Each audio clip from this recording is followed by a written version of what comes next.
Next topic is metals, non-metals and metalloids. Okay, so first I will explain about metals and then I will explain about non-metals and metalloids. In addition to displaying the classification of elements into S, P, D and F blocks, so again there is a classification of elements based on their properties. Okay, so that is metals and non-metals. Based on the properties we have classified, based on the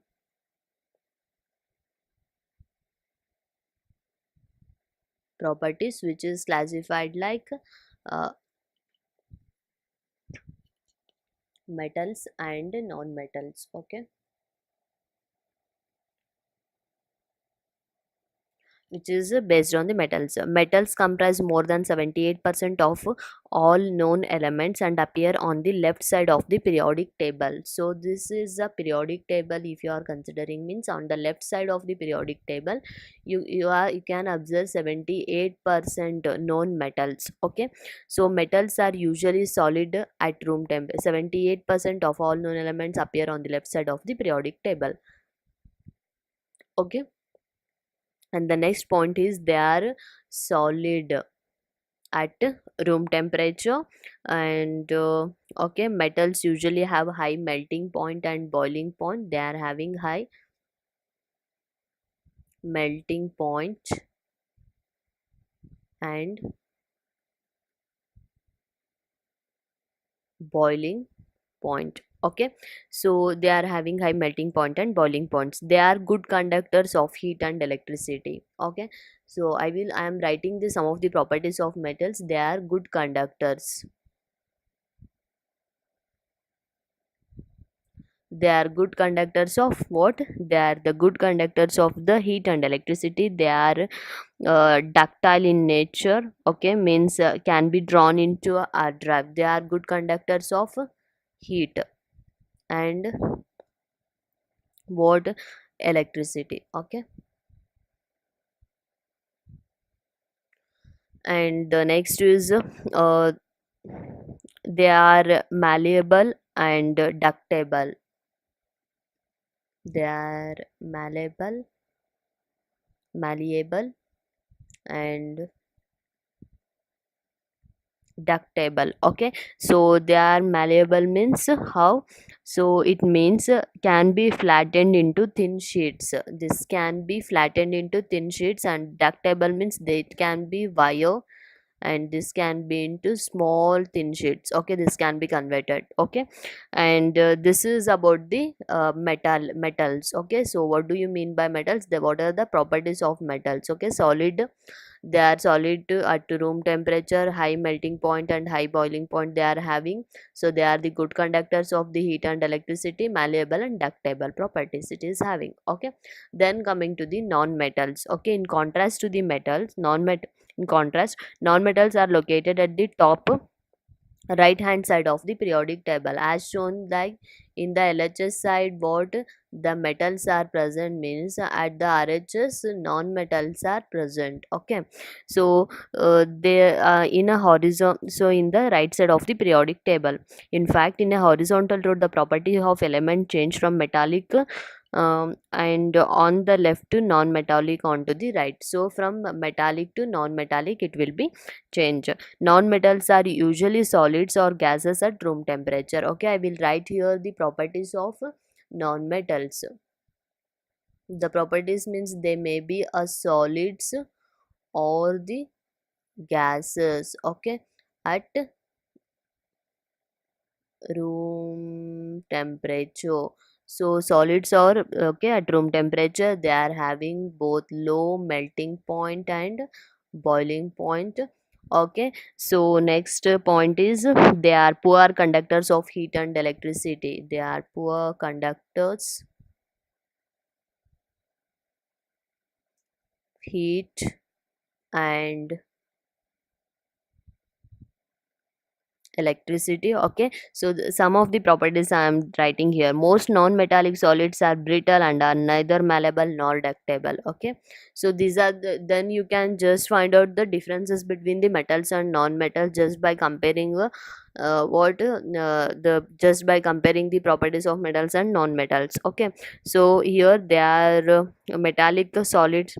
Most non-metallic solids are brittle,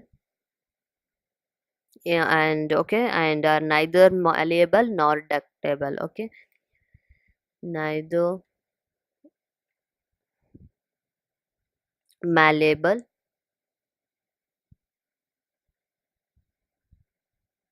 nor ductile. Okay, so these are the brittle and neither malleable nor ductile. Okay, so the elements become more metallic as we go down in a group. This is the group in a column wise. If they are in a row wise, this is called what? Period. Okay, so the change from metallic to non-metallic character is not abrupt as shown by the thick zigzag line. Okay, the element germanium, arsenic, antimony, and beryllium border in this line and running diagonally across the periodic table shows the properties that are the sum of the there is antimony and beryllium, arsenic, germanium. They are showing the properties of both metals and non-metals. Okay, so the metals and non-metals, example the silicon, germanium,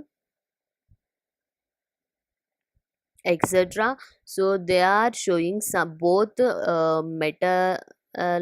metallic character and what is non-metallic character.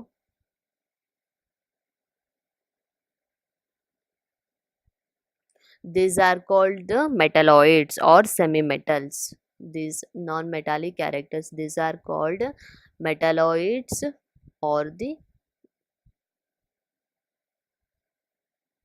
semi-metals. Okay, next, so shall I move to the next concept? Okay, so this is about the metals and metalloids, non-metals. Now it is over. Okay, so this is about the metalloids. Okay, next I want to solve one problem. Okay, so that you will understand it easily, so I will write down the question here. Problem, the fourth problem here: considering the atomic number and position in the periodic table, arrange the following elements in the increasing order of metallic character. So arrange the whatever the I am giving some elements, arrange them in increasing order of metallic character. Arrange them in increasing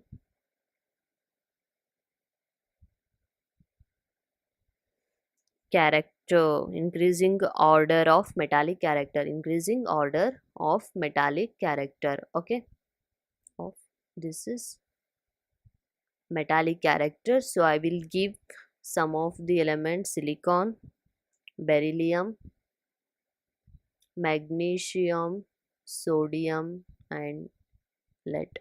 Okay, so you have to arrange them in increasing metallic character, so considering the atomic number and position in the periodic table.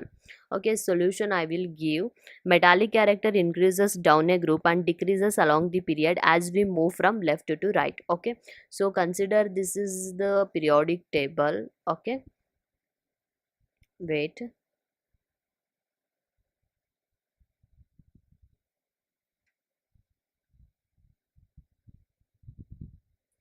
Huh.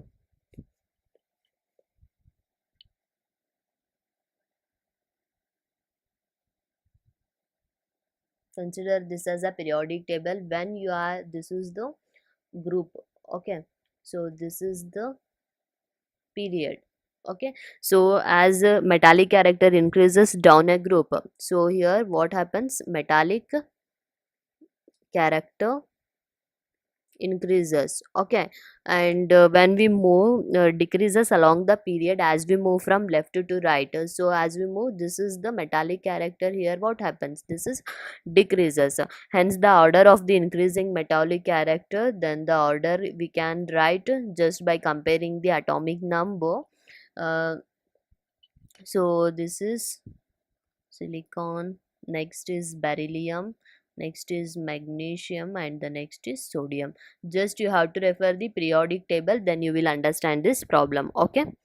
And the petaloids is over now. Next, coming to the periodic trends in properties of elements. Okay, in that there are two types. The physical, you are considering the physical properties, and also you are considering the chemical properties. So I am just now I am going to teach you about trends in physical properties. In that, the first is atomic radius.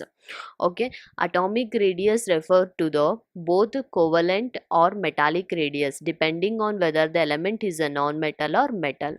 So first of all, I want to explain you what do you mean by covalent and radius, or what next is what do you mean by metallic radius. Okay, atomic radii can be measured by using X-ray or other spectroscopic methods.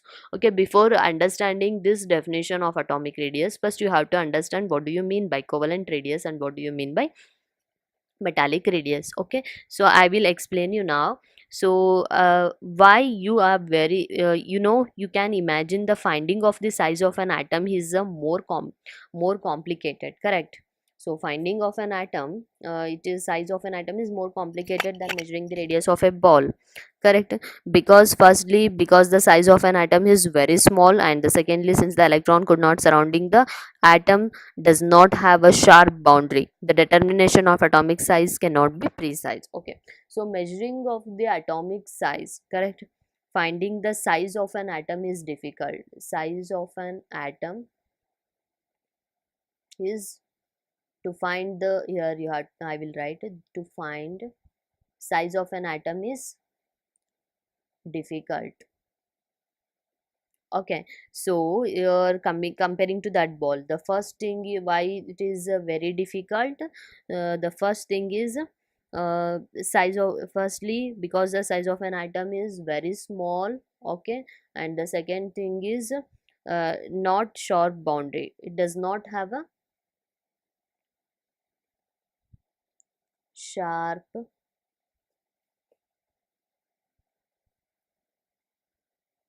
boundary. Okay, so they does not have a sharp boundary. So this is, so one practical approach to estimate the size of an atom of a non-metallic element is to measure the distance between the two atoms, so when they are bound together by a single bond in a covalent molecule, and from this value the covalent radius of the element can be calculated. So as I was explaining you, what do you mean by covalent radius? Okay, so while measuring the radius of the non-metal, so you are considering the covalent radius. It means non-metallic element is to measure the distance between the two atoms. So consider this as, this is one atom and this is one atom. They are bonded by single bond, whatever the distance between these two atoms. Okay, so single bond in a covalent molecule, this is forms what, one covalent molecule. Okay, so and from this value the covalent radius of the element can be calculated. For example, the bond distances of chlorine molecule. Example, the chlorine molecule which is having 198, okay, pm, and half of the distance is 99 pm, so is taken as the atomic radius of a chlorine. So half of this you are taking, so 198 half is, you are getting 99, this is the atomic radius. This is how to calculate the covalent radius, means it is nothing but atomic radius for non-metals. Okay, next coming to the metallic radius. Okay, metallic radius. So in metallic radius, what happens? So when we define the metallic radius, which we define the term metallic radius, which is taken as a half the internuclear distance separating the metal cores in the metallic crystal. Okay, which is taken as a half the internuclear distance. So we have to take half the inter what internuclear distance.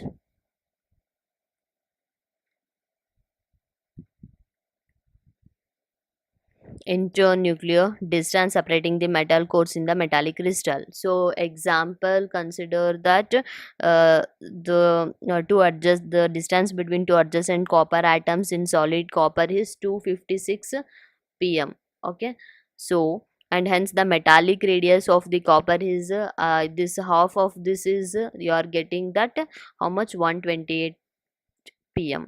Okay, so for simplicity in this book we use the term here, we are using atomic radius to refer both the covalent or metallic radius depending on whether the element, if it is a element is non-metal, we are calculating that as a covalent radius. When the element is metal, we are consider it as a metallic radius. Okay, so and half of those are covalent radius and metallic radius, you will get the atomic radius. Okay, if you are taking that, you will get the atomic radius. So this is about the what, this is about the atomic radius. Okay, and you will again you will study in more detail about the atomic radius. Okay, I will explain you. This is the atomic radii per pm across the periods. This is the period how you are going, this is the atomic radius, this is the period, and this is the atomic radius. Okay, across the periods. And the next one is this is when you are moving down a family like in group. Okay, so what happens, so this is as you are moving down the group, this is increases. Okay, from left to right it is so it is decreases. Left to right atomic radii decreases, when you are moving down the group it will be increases. Okay, and the next one is atomic radius only. So by using the for the alkali metals. Okay, and with atomic number across the second period, variation of atomic radius with atomic number across the second period. And as this figure 1 shows, this is the figure 1, and in the figure 2 which shows the variation of atomic radius with atomic number for alkali metals and halogens. Okay, so I will explain you in detail about this. So two trends are obvious. We can explain these trends in terms of nuclear charge and energy level. The atomic size generally decreases across a period as I shown. Okay, it will generally decreases as when it is move across a period. This is the period means it will be decreases. Okay, so for the elements for the, so as I will show you the figure 1, this is for the what, this is for the elements of the second period. It is because within the period the outer electrons are in the same valence shell. Okay, and the effective nuclear charge increases as the atomic number increases. See here, when the atomic number increases, effective nuclear charge also valence shell and the effective nuclear charge also increases when the atomic number increases, which results in the increased attraction of electrons to the nucleus. So okay, when the atomic number increases, so just to consider atomic number increases, nuclear charge increases, then the increase resulting in increased attraction of electrons to the nucleus within a familiar vertical column of the periodic table. The atomic radius increases regularly with atomic number. So when it is increases regularly with atomic number as shown in this figure. Okay, for alkali metals and halogens. Okay, so just consider atomic number, this is the atomic radius. When the atomic number is increasing, so atomic radius decreasing here.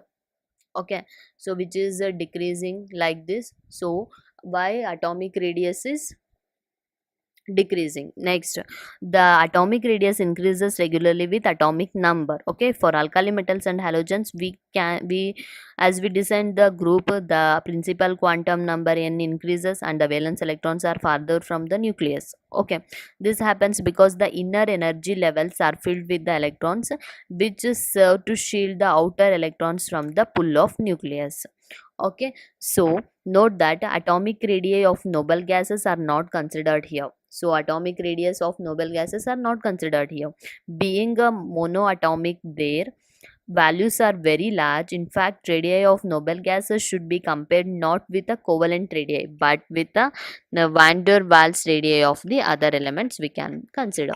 Okay, so this is about the atomic radius, and the you have to write this figure and the figure 1 and figure 2, atomic number and atomic radius. This is for second period and this is for the group. Okay, alkali metals and the halogens we are writing. Okay, I think now you got what do you mean by atomic radius. Okay.